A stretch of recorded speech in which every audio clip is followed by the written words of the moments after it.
Бүгін сіздермен ерекше әрі дәмді кондитерлік дүкеннен кем түспейтін нанның рецептімен бөлісетін боламын. Бұл рецептпен заказ қабылдасаңыздар да болады. Бұл өте әрі жұмсақ, дәмді болып шығады. Барлық қоспалар төменде жазылған. Ал енді бастаймыз. Бізге ыдысымызға кішкене жылы су құямыз.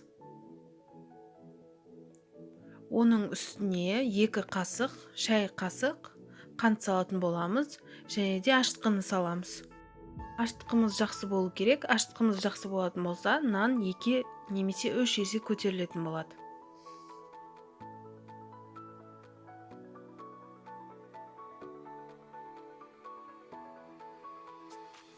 Барлығын араластырып, 10-15 минутқа жылы жерге қойып қоямыз.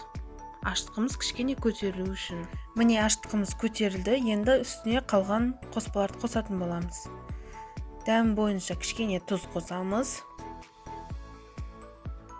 Оны араластырып, оның үстіне қалған кішкене жылы суымызды құятын боламыз. Оның үстіне 125 мл сүтті араластырамыз. 3 ас қасық сұйық май құямыз.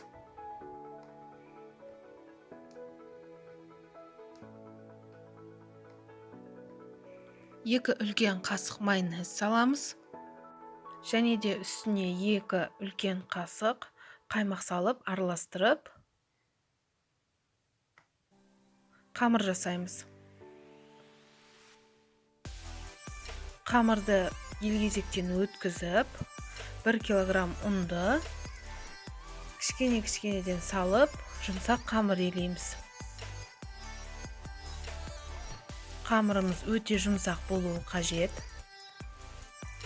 Егерде қамырымыз жұмсақ болатын болса, нанымыз өте жұмсақ әрі дәмді болып шығады.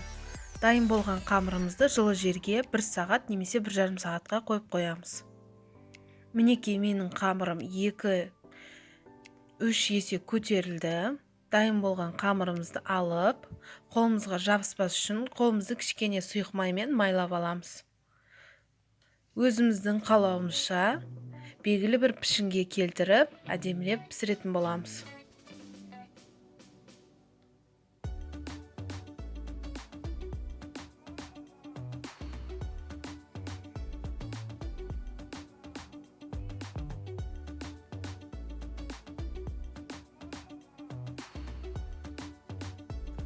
Пергамент қағазға қамырымызды қоямыз.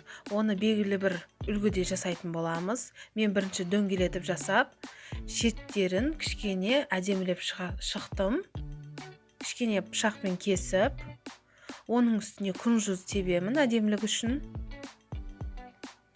Және де сопақ пішінде нан әзірлейтін боламын.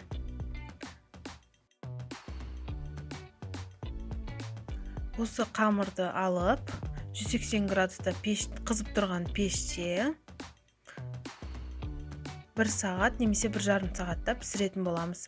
Мінекей біздің де нанымыз пісті. Нанымыз өте жұмсақ болып шықты. Менің рецептім сіздерге ұнайды деген үміттемін. Астарыңыз дәмді болсын.